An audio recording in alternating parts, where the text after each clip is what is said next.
Twitter space crap. I'm going to make some announcements before we get started and kind of set the stage. But give us a few minutes. And, probably we'll start it like that. But we're going to be taking questions from folks a little later in the conversation. Let me add you as a speaker just now if you wanted to say anything as we get started. I just wanted to be a speaker when there was time for Q&A. That's all. No problem. I'm going to put you... How do you do this? This is actually good exercise for me because I can... Oh, there it is. Boom. Got a co-host invite. I don't even remember. Hello, good sir. Hey, Lester. And let me... folks, if you've requested, you can kind of of course, so it does get a little easier. Hey, Nick, I have Danny here on Zoom, and we're going to have him join here in one moment. That's great. I see that there's a new paradigm logged in as a listener. That's him. So let's go ahead and give him mic access, and we can get this room moving. Yeah. Now, hopefully, he sees this invite. There's a new paradigm logged in as a listener. Could you mute Tyler for a second? Yeah, I got you. Make sure to let him know that he has to request that speaker invite using whether he's on desktop or the app. Gotta give me one moment. See, folks, this is why we start a few minutes early. We can get all the coordination out of the way. I mean, I myself am relatively new to spaces. That's where I'm going to be focusing, by the way, for coming in. Thanks, everyone, for joining us this evening. We had a few days' notice on this. I'm really looking forward to it. We'll get into some of that in a moment. Is Joe here? Oh, there he is. Dun, dun, dun, dun. King stick that you can pass around. Las Vegas is nice. It's beautiful, and it's ready for passage of the UAP Disclosure Act, so we can celebrate Las Vegas style, which I don't even know what that means because I'm not a big partier. But yeah, I'm excited about this.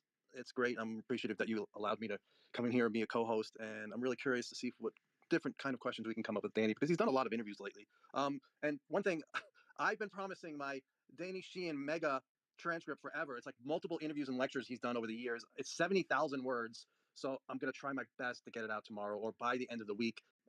Thanks again. Tyler, do you want to do the Zoom, or do you think and I'm also going to mention I had a hard crash in the space a few nights ago. That will be the protocol. As I mentioned a little earlier, that a lot of people have questions about kind of stuff. So, I want to really make this about activism predominantly and kind of what's going on with this important bill, but also this movement that's building that. It's funny, we kind of had the UAPDA sprung on us, essentially. Because a lot of us were already kind of starting to get going with some of this movement building stuff. And then the UAPDA dropped out of the blue in mid-July. And that was just kind of like, okay, we got to go into go mode really fast. So, that's down to the wire. I want to focus on it. Then I want to kind of talk about some of the more inside baseball stuff a little more broadly, just about Danny's views on kind of the UAP issue and some of the statements that he's made. And, some people also have questions about some of the more, just some of the ideas and beliefs that Danny has shared over many years now, frankly, about the phenomenon. We're going to try to save that, I think, a little towards the end if we want to go into that territory. But again, it's my goal to be pragmatic here and really try to keep this focused on how we can be most effective in this time and get Danny's view on that. But again, we have some time. I think Tyler's, there we go. Let's see if we can get them. Hey, everybody. Thank you for your patience. I have Danny Sheehan here on Zoom. We couldn't figure out his Twitter, unfortunately. But Danny, now we are live on the Twitter space. So say hello to everybody, and we can take it from here. Hi, folks. I'm here sitting in my office. I got back from Washington, D.C. I'm back in California, in Santa Cruz, sitting atop the Holy Cross Mission Church, broadcasting live from there. Everyone, how's the audio? Is that audio acceptable? Yeah, that'll be fine. And, one thing I'll just ask Tyler is when you're not speaking or when Danny's not speaking, just hit mute for us and keep, I think everyone, as best as possible, even speakers who come in later from our guests, just ride the mute really well because it works better for everybody. I'll just kind of start with a quick introduction here. Danny, we've actually brushed elbows a couple times over the years. One was about, I think in 2001, I believe it was within a few days of Maine Disclosure Project event. I can just barely hear you guys. You're super far away. Oh, give me 1 second, Danny. I'm going to improve the audio. All right, guys, give me 1 second to hook up better audio for Danny. I'll be right back. Sure thing. It's tough when you're getting someone kind of onboarded with spaces as a speaker. If using even Twitter is less familiar, it's like, I just wish the desktop app was full featured. It's like, that budget was clearly cut when Elon was trying to save some money, right? It's like, we're scrapping the desktop version of Spaces, folks. We're just keeping it where it's at. I don't care if it has bugs and doesn't do everything, So this is what we get with the new X. Well, when I go to YouTube and I say, let's just move it to YouTube, people don't want to come on YouTube and talk, even if it's just audio. I don't get much participation. So people love Spaces. But yeah, there are limitations, obviously, as we're seeing right now. Yeah, and it's funny, that app Club Room, which Spaces seemed pretty much just a ripoff of, I guess they folded or something, but I wasn't seeing the appeal back when that app was out, and now that it's so integrated into Twitter and similar functionality, I get it. it's pretty interesting. And as long as we keep the drama low, that's great. While we're waiting for them to just kind of patch through the audio, let me just kind of again set a couple of almost ground rules. Again, we're going to have Lester Anare from UAP Caucus, and of course Joe Murgia from Joe. I don't know, what are you from? You're just a presence. I don't even know how to describe it. I'm from Long Island. Nice. The presence. Exactly. We always need Long Islanders in the crew. So Long Island. Everyone, like ground rules, we're all going for politeness, succinctness, as best as possible. If you want to talk, you're there to ask a question today. Excuse me, Nick. I don't want to interrupt you, but I just want to do an audio check for Danny real quick. I've got it. I can hear everybody now. Okay, Danny, that's wonderful. Can you hear everybody, and you guys can hear Danny. Okay. Yep. Okay, perfect. We're going to kick off. Sorry about the tech issues, everybody. No worries. We're using new technology in creative ways. So anyway, I was just laying out some ground rules for attendance. When we do get to the Q&A portion a little later, we're going to probably chat for 30, 40 minutes and then kick up the more. It's a little loud, a little sound. The audio a little echoey there now. All of a sudden. Okay, I'll make sure to. 1 second. Sorry, 10 seconds ago. We're just dealing with the latency here. 1 moment. Just mute Tyler when unless Danny is speaking. Just keep your Twitter app on mute, and I think that should hopefully cut down on some of that. Okay, got it. Danny, all I have to do is just be muted whenever you're not sharing, and that echo won't be a problem. Okay. And continue, Nick. Keep us in the loop on that, and if you guys need to take breaks periodically, just feel free to jump off and take a moment. And, anything, it's fine. So as I was saying, we're going for succinctness, politeness, no rants when we get to the Q&A. That's not what we're here for. If you got a question, ask your quick question and get the response. We can follow up the conversation in many ways, but we're not here for people to go on soliloquies today. I was kind of saying, I met Danny very briefly at kind of a satellite event to the main Disclosure Project event that happened. I believe this was in 2001 around the main NPC event.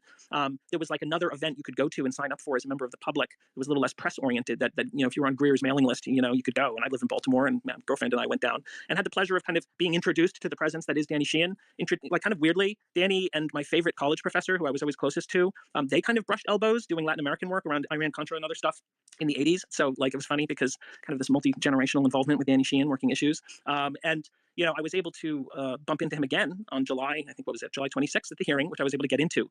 Danny and Steve Bassett were like right in front of me in the room there. You see us in a lot of the shots. And I was able to say hi to Danny and thank him for his many decades of work around various issues, including, of course, the UAP issue. So Danny, it's such a pleasure to have you on today. And I think how we'll get this started and what I think everyone is really curious about, because we hear a lot of different things. Like I've heard different things in like the last few hours about the status of the UAPDA. As you understand it, where are we at in the negotiation process? Is it close to decided? Do we have weeks yet? I've heard rumors that maybe some language on what might resemble a more final NDA could be essentially imminent within a day or two. But we also have the sense that we want to be active and the public should be engaged and loud, kind of in taking the Yogi Berra, it ain't over till it's over approach. So I'm really curious, just from your end of the trench, where are we at with the UAPDA right now? Okay. Can you hear me okay? You guys still sound like you're off in a far distant room somewhere. But can you hear me okay? You sound great. You sound great. Yeah, they can hear you, Danny. Yeah, I can hear you, Tyler, but I can't hear them very well. The question is, what's the current? I heard it adequately. Okay, here's the story. The bill, as drafted, primarily by the Senate Intelligence Committee staff, was approved by the Senate by a vote of 89 to 11 as part of the National Defense Authorization Act. It went over to the House side.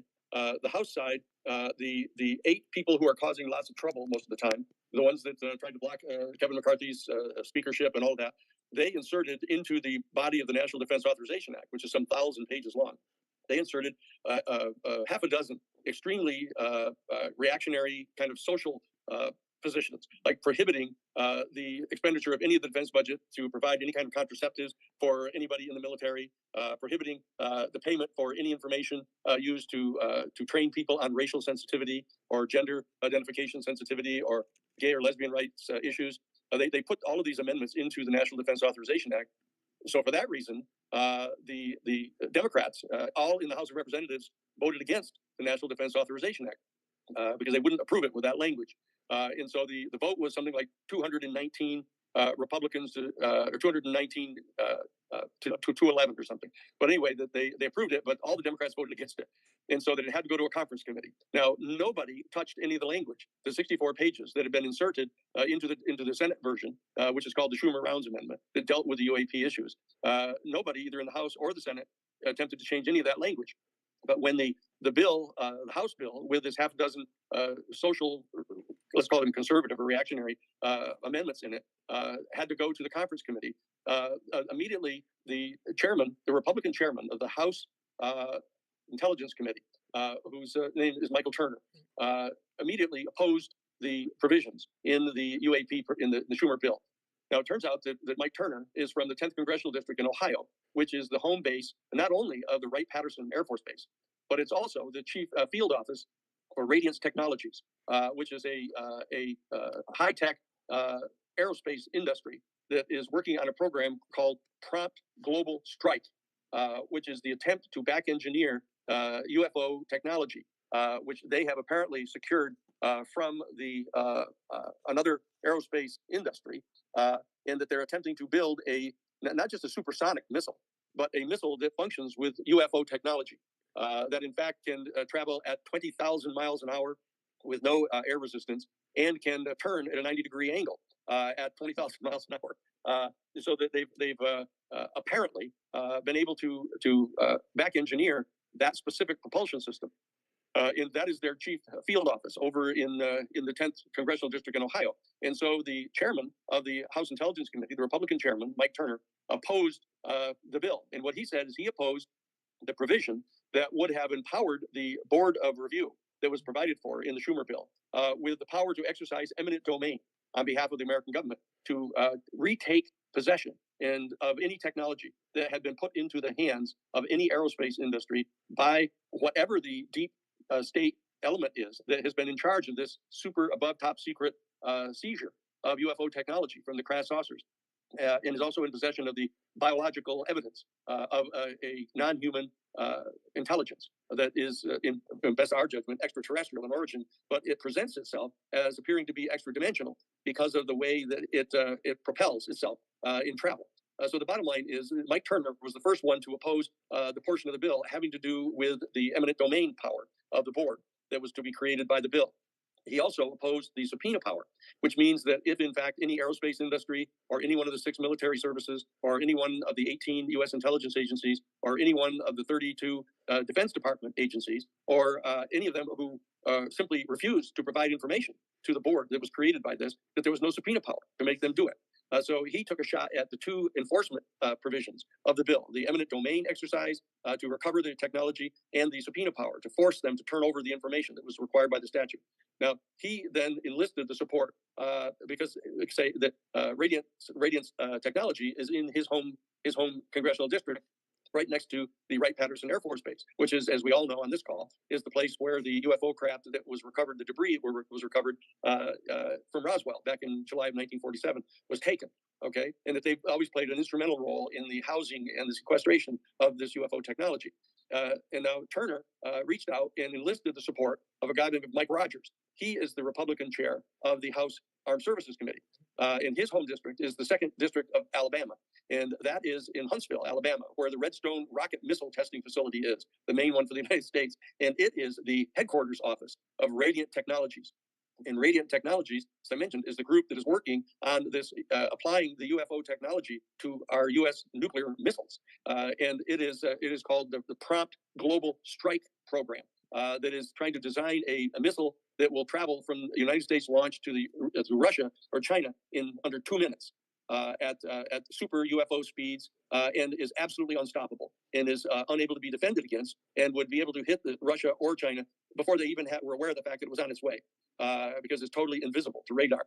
Now, this is a horrendous use of the UFO technology on behalf of the United States deep state. And they have been concealing this technology from not only some presidents and secretaries of defense and of course secretaries of state, and they've been concealing it from the United States Congress, even the intelligence committees, because they have been so bent upon maintaining exclusivity over this technology that they were lying to Congress about it, asserting that they had never recovered any UFO technology. They were still maintaining up until 2017 that UFOs weren't even real.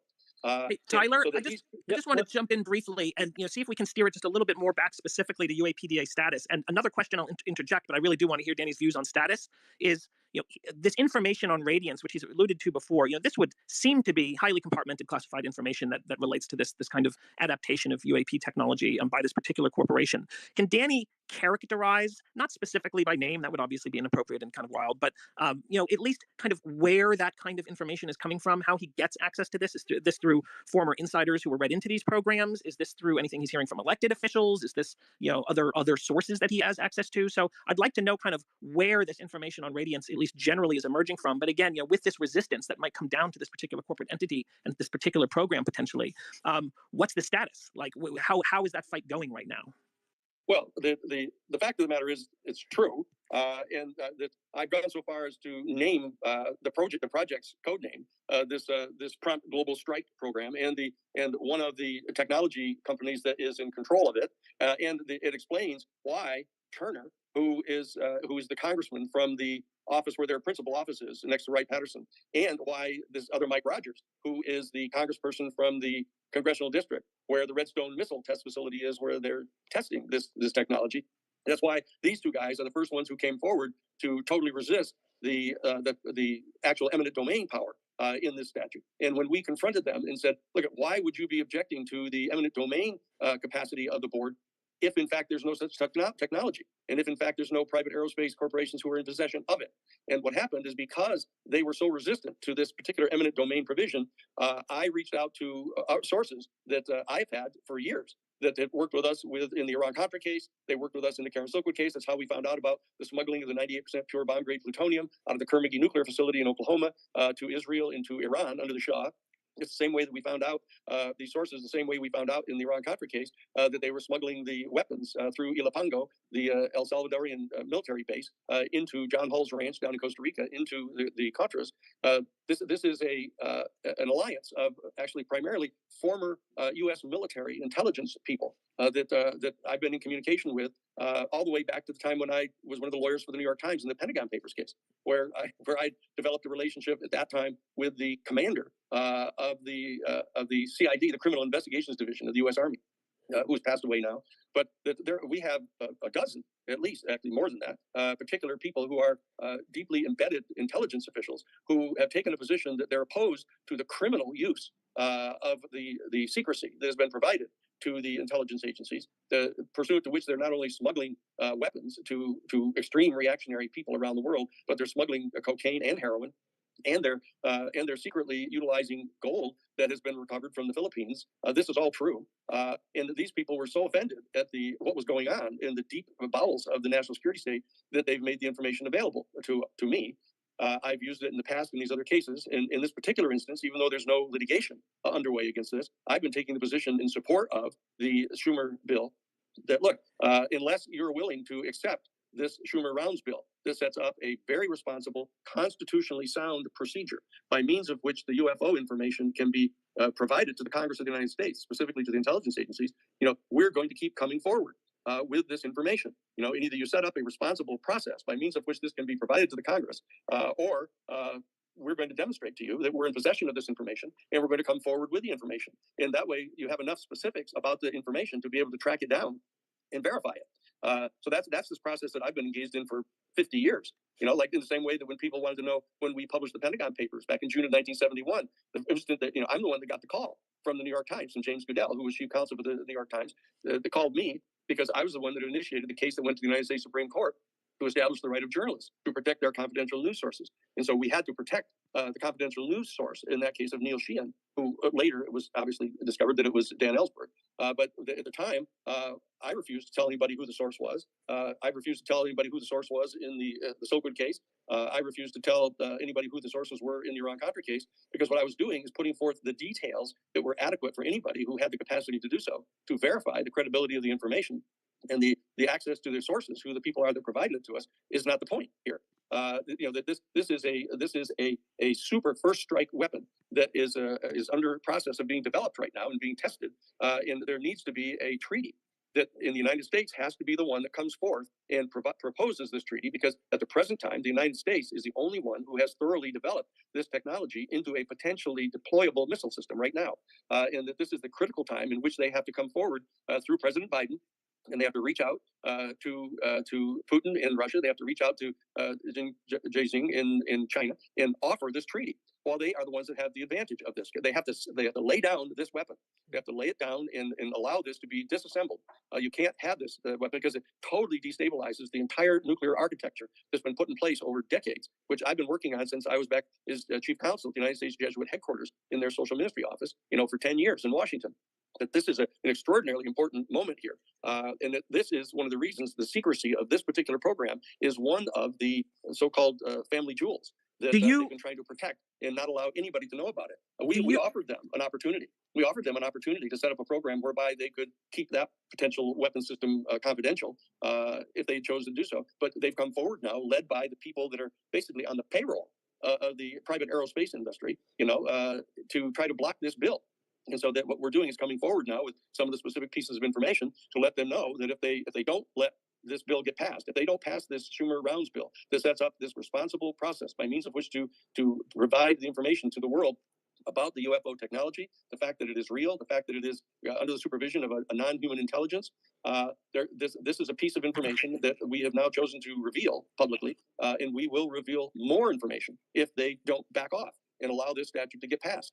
Are you getting a sense that that is an effective negotiating tactic based on what you're hearing from the Hill right now as these negotiations continue to unfold? Is that, the risk of more information about this program and Radiant specifically, getting light shown on it, is it going to tip the scales? Are these people going to kind of gamble with it and just see what happens and still resist the act, being, have any teeth in it at all? Clearly, you need the subpoena power. Eminent domain seems like a no-brainer if these things make typical nuclear weapons look like a joke. It's hard to imagine how, the U.S. government wouldn't be able to assert a right to control that technology at any given moment, and not have it completely under the control of a private corporation, when we would never do that with even just typical nuclear weapons. So is this risk to airing the program enough to get the UAPDA passed in a meaningful way, or do you think they're going to take a risk on it and we may have to just see how this keeps unfolding through some of these other mechanisms that you're talking about?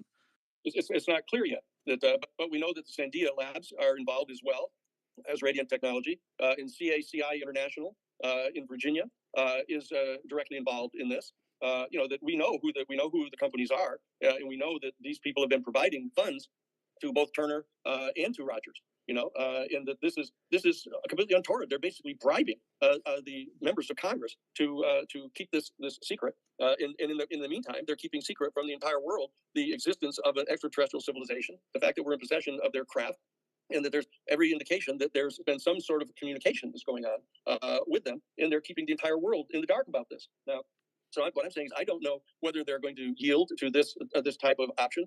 This is just exactly like we did in the Pentagon Papers. We told the Nixon administration that we were going to, the New York Times, we were going to be publishing portions of this, and they came forward and demanded an injunction from the federal court in the Southern District of New York against us.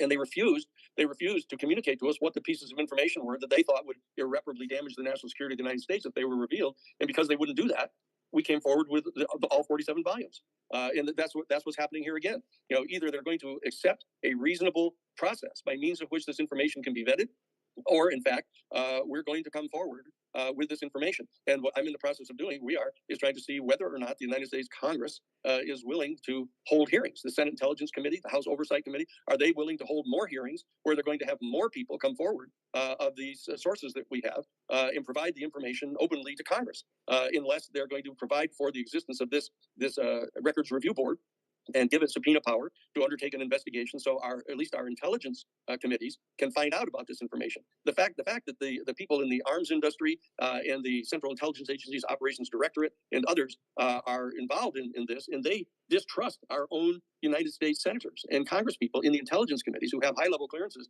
from being informed about this, is absolutely outrageous. It's fundamentally unconstitutional, and that's my perspective. My perspective is as the co-founder of the Harvard Civil Rights Law Review back in 1968, and a student of Professor Lawrence Tribe in the constitutional law field, I know perfectly well that this is unconstitutional, and therefore we have a responsibility as citizens to move forward to do what is necessary to get the information given to our Congress. And if these people won't reveal it to the Congress, we will.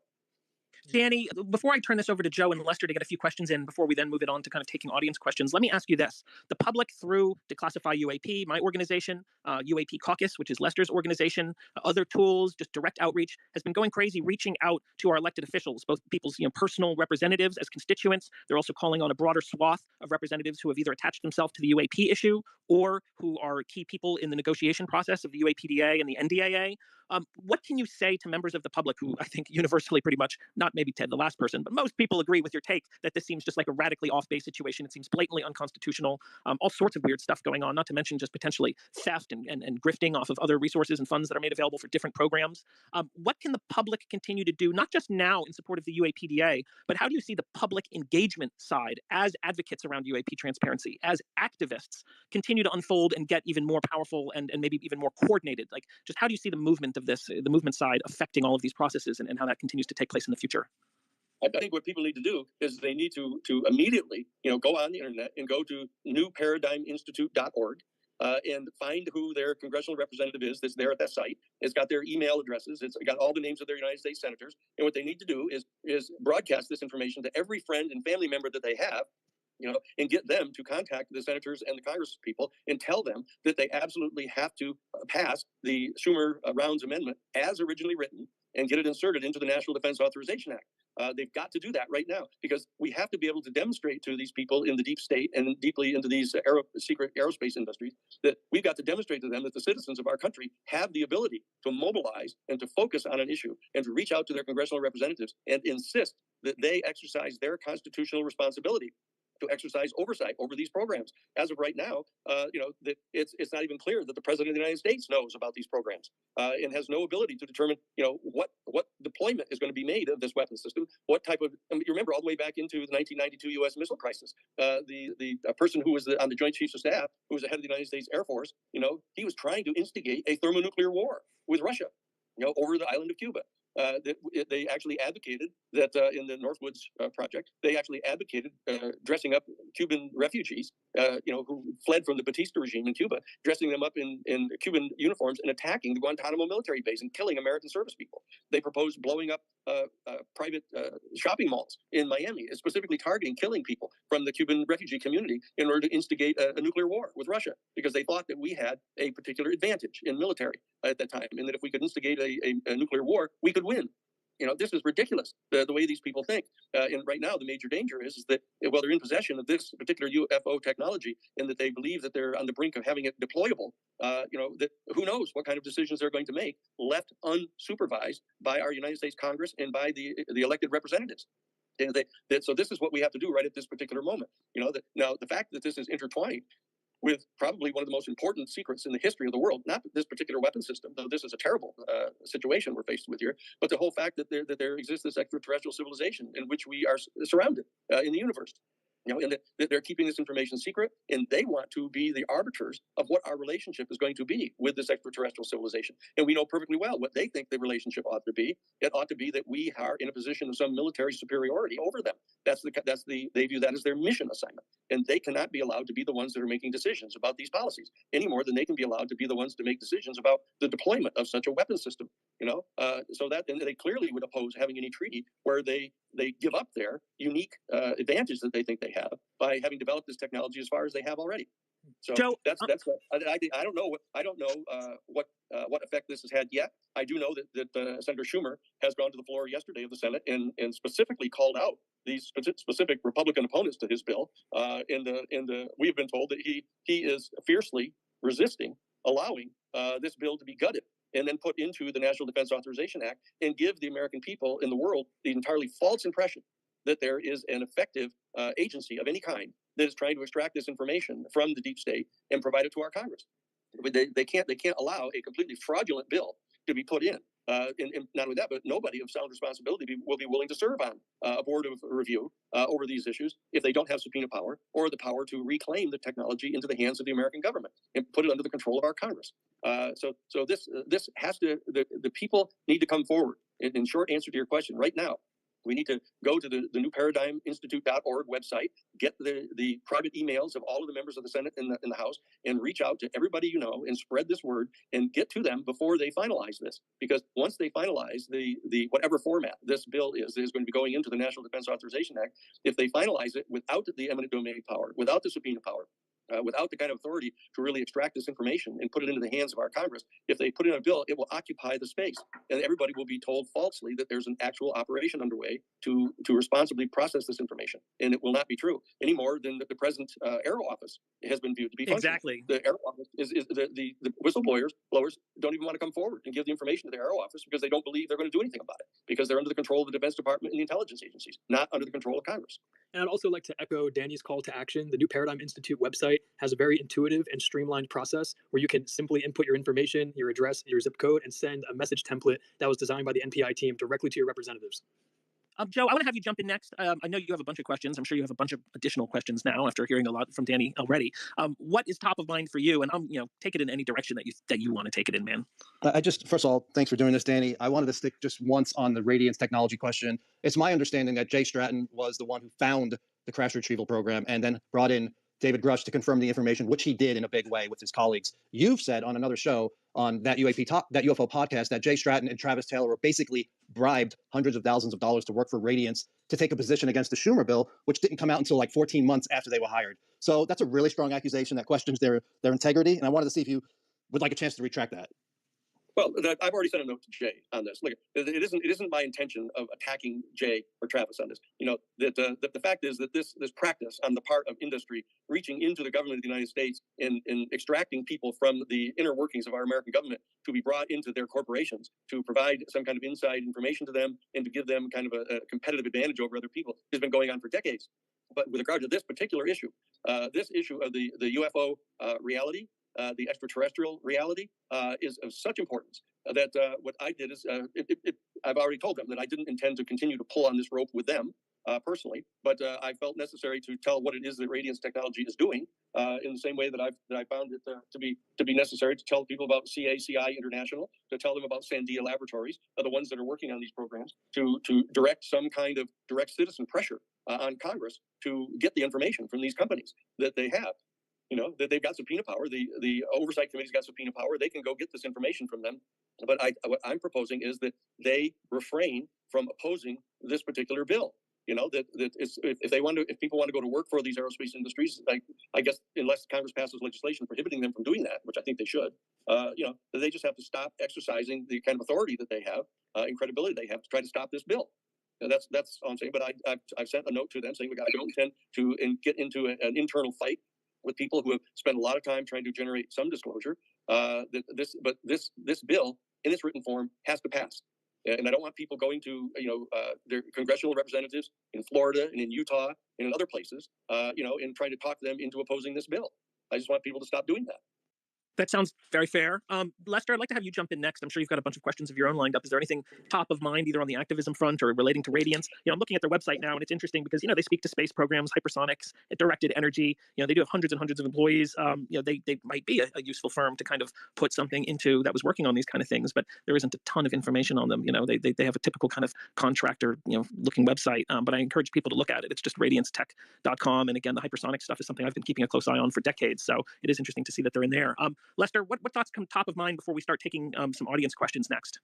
I'll just quickly take this in a slightly different direction, and thank you again, Danny, for joining us today. I think I kind of want to be a little bit forward-looking, perhaps, and get you to kind of help us. I think you have great context, having done large social impact issues in the past, where, assuming whether it's the easy way or the hard way, this conversation moves forward in the public dialogue.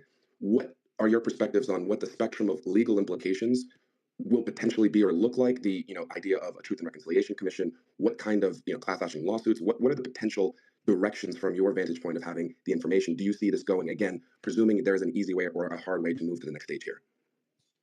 Well, my opinion is that the critical question is whether or not the Schumer-Rounds Amendment as drafted is going to be inserted into the National Defense Authorization Act. And this board is going to be appointed by the president to undertake the activities that have been specifically authorized by Congress. If it is, then we're going to be in one world.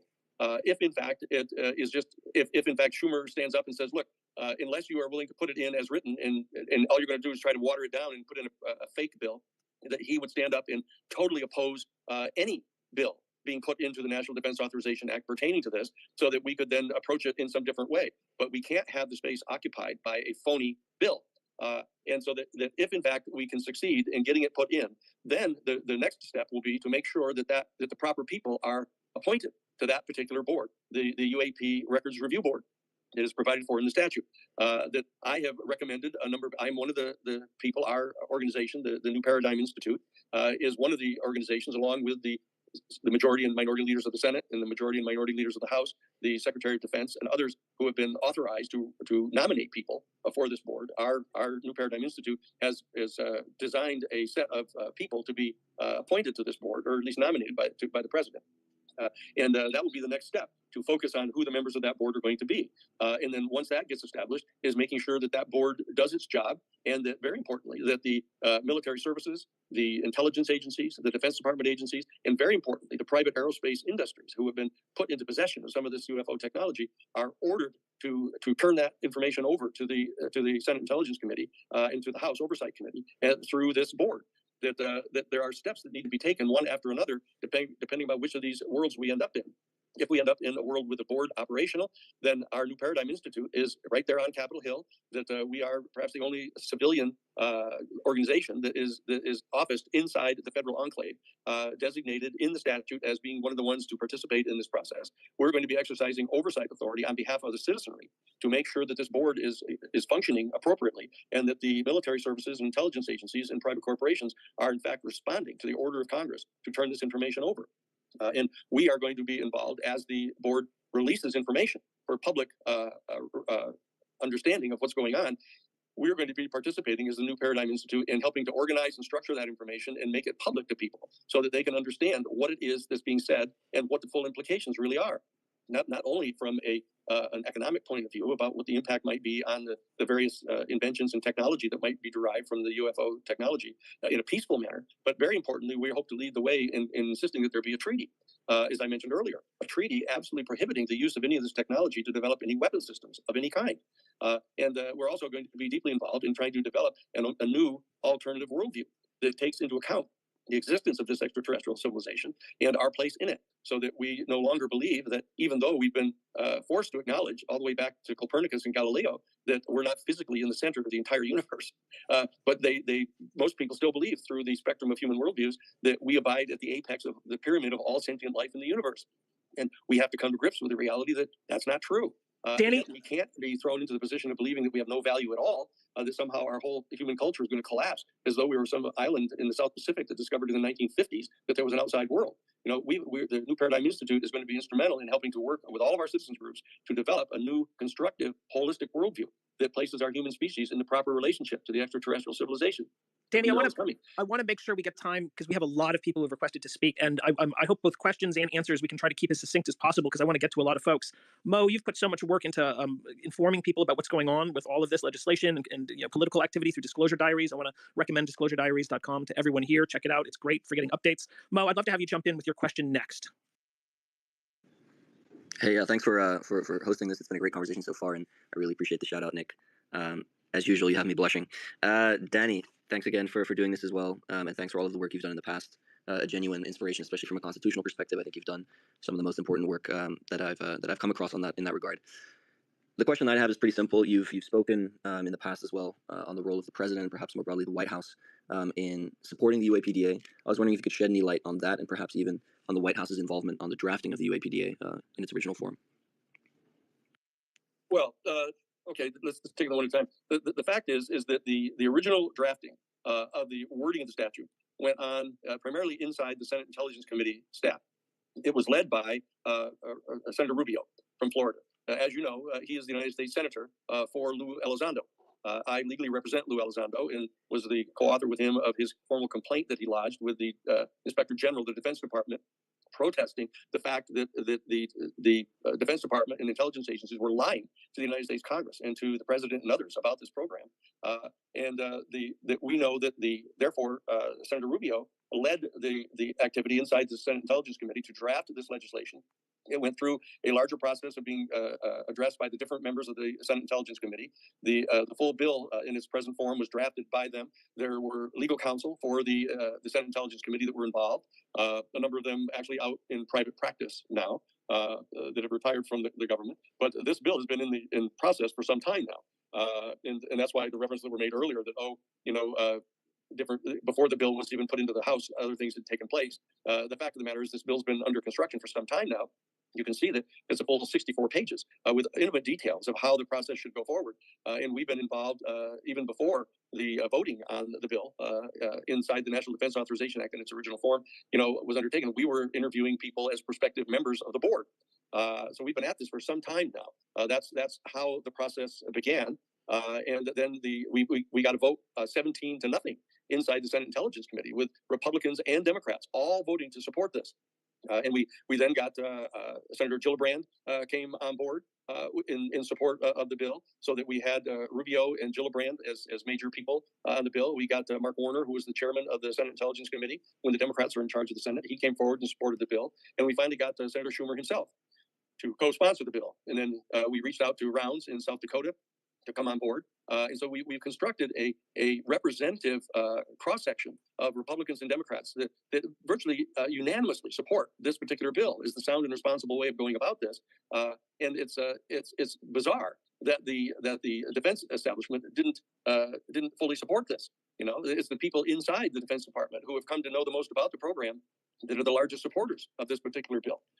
So that's the status of the thing right now. We still have a significant chance if Schumer will tell the House of Representatives and tell Turner, basically, over in the House, that look, either this bill goes through in its originally drafted form with the independently appointed board by the president, with the subpoena power and with the power of eminent domain, or we should have Senator Schumer pull the entire bill and not allow a fake watered down bill to be put into the National Defense Authorization Act, giving people the false impression that something has been done. That's the key. That's the balance point right now where we're at. And that's why it's so important for citizens to right away go forward and contact their senators and congresspeople right now, because they're in the process of trying to finalize this language right this week. And here we are on Tuesday, and by Friday evening, they're going to be putting the draft of the bill into the hands of the writers of the National Defense Authorization Act. And once that gets put in, the people are only going to have that to vote on, up or down, as part of the National Defense Authorization Act. So we have basically about seven days or so, the remaining time in this week and the weekend, to get the information to the senators and congresspeople to insist that this bill be put into the National Defense Authorization Act as written, not amended. Danny, I'm going to bring in some more listeners here who have questions of their own. UAP Gabe, I've got you on there next. And if you're done with your questions, feel free to take yourself back down to just listener, or feel free to stay as speaker. But chances are we aren't necessarily going to have time. But Gabe, can you jump in with your question, please, sir? Yeah. Hey, Nick, can you hear me? Yeah, a little fuzzy on the audio. It's a little hot, but we can hear you pretty clearly. Awesome. Okay, I'll be terse. Hey, Dan, fellow lawyer here and a huge admirer of your career. So in 2025, we're likely to have either President Trump or President Biden. Let's presume both of them know we have evidence of non-human intelligence, but neither of them have chosen to disclose. So my question is this: from a president's perspective, what needs to happen in our society for the president to disclose biological evidence? These issues in sense. I mean, I looked at the. I think there was a presentation that Carl Nail gave at Seoul that had, I think someone took a picture of it, maybe impermissible, but it basically had like a typical kind of DoD kind of flow chart or kind of timeline. And that's, in fact, even the name that's in the Disclosure Act is a controlled disclosure campaign plan. And like the national security strategy of the Defense Department is like a whole doctrine for doing like strategic campaign planning. Like this is like a whole kind of like technical jargon in the military. And of course, Carl is very, very familiar with that. Kind of whole kind of concept of you have different sort of threads. You sort of delegate, a responsibility for assessing, say, social impact, theological impact, political impact, geopolitical impact, economic impact, and these are different lanes. You have working groups or task forces. You get a bunch of subject matter experts. You sort of put them into the room, and you have them develop, different plans. And this is sort of a very sort of military way of approaching problems. It's somewhat of a linear way of approaching problems. That if we just like have this campaign plan, we meet these milestones, we develop these documents, we write these policy papers, we convene these working group meetings, then like quote unquote disclosure happens, and then we move on to sort of post disclosure, implementation. It's a very sort of, I find it to be a bit anachronistic. Of course, it's kind of the best we've got, given the state of things in this topic. But this is highly going to be a very nonlinear, inherently unpredictable process if it continues in the trajectory that the pro-disclosure folks are trying to push it in. So I think it's sort of need to be like a bit intellectually humble that there's just no way to predict how this would evolve past whatever sort of stipulated point you reach when you get, say, presidential confirmation, or when the board discloses information that is, like reasonably dispositive for the mass public that this is real. So I think you can do the best you can to prepare and plan, but I'm not sure that preparation and planning is being done. It's kind of a catch-22. That's until you get the bill passed, until you get sufficient kind of social and political and sort of official institutional recognition of this, codified in law, and now with this sort of board, it's kind of hard then to sort of bring in the rest of the sort of the broader policy wonk space to sort of shake off the stigma. And I'll just give like one good example of this is like on the financial stability side. So I focus a lot on cybersecurity risk, geopolitical risk, as well as sort of financial stability risk. And to my knowledge, like this is not a risk that's been seriously analyzed a lot of the geopolitical stuff and theological stuff, but we've seen how in very prosaic circumstances the financial system is very vulnerable. Payment systems are pretty brittle. A handful of people in central banks and banks kind of keep the lights on for global payments and clearing systems. Those things get interrupted if people